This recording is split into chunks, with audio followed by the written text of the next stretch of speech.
ngoma sekisimusi Prato man Machainzi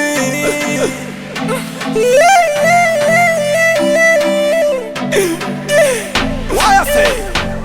I beat again I Ras Ali Warm to them LNT sound Ndina degree diploma rekutakwa Vaudze kechi isusu tinospakwa Unza zvibhotoro isusu timbonakwa Atina basa nazvo chero tikamakwa Waita wawa Wawa Waita wawa Wawa Ndikatakwa ndonetsa Ndinenge sina munhu wanjaremeketi Itikei ndikatakwa ndonetsa Chero kumba ndoti msandipereketi Inini ndikatakwa ndonetsa Ndinenge sina munhu wanjaremeketi Itikei ndikatakwa ndonetsa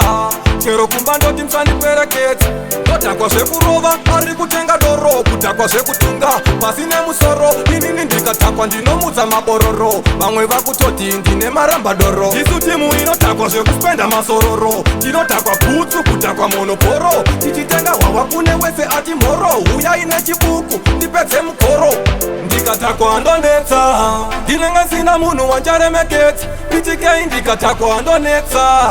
Chero kumba ndoti msandipereketi Inini ndikatakwa ndonetsa Ndinenge sina munhu wanjaremeketi Pitikei ndikatakwa ndonetsa Chero kumba ndoti msandipereketi Ndakazombotakwa zvekurara mutoyazi Kumutwa nekunhuwa chava chimonasi Bhurukwa mumusoro ndakasetwa matolasi Ndakatozoenda netsoka kutonasi Ndakazombotakwa zvekunyenga ambuya Ndichitoti bhebi wangu ndanga ndakusuwa Ndinokuda nafizi zvamakuhwa Ndakubvisa murambi ndoenda newe kuruhwa Ndine degree diploma rekutakwa Vaudze geji isusu tinospakwa Unza zvibhotoro isusu timbonakwa Atina basa nazvo chero tikamakwa Waita wawa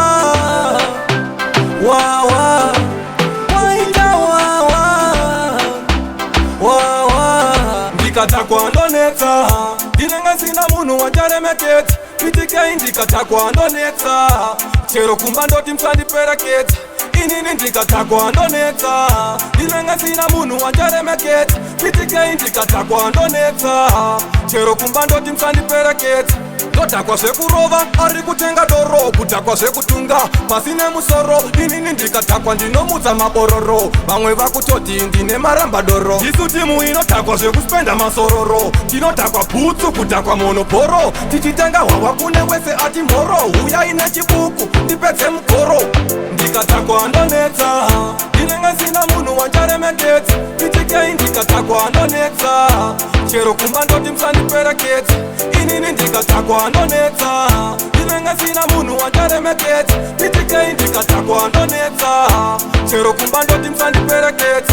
Ndakazombotakwa zvekurara mutoyazi Kumutwa nekunhuwa chava chimonasi Bhurukwa mumusoro ndakasetwa matolasi Ndakatozoenda netsoka kutonasi Ndakazombotakwa zvekunyenga ambuya Ndichitoti bhebi wangu ndanga ndakusuwa Ndinokuda nafizi zvamakuhwa Ndakubvisa murambi ndoenda newe kuruhwa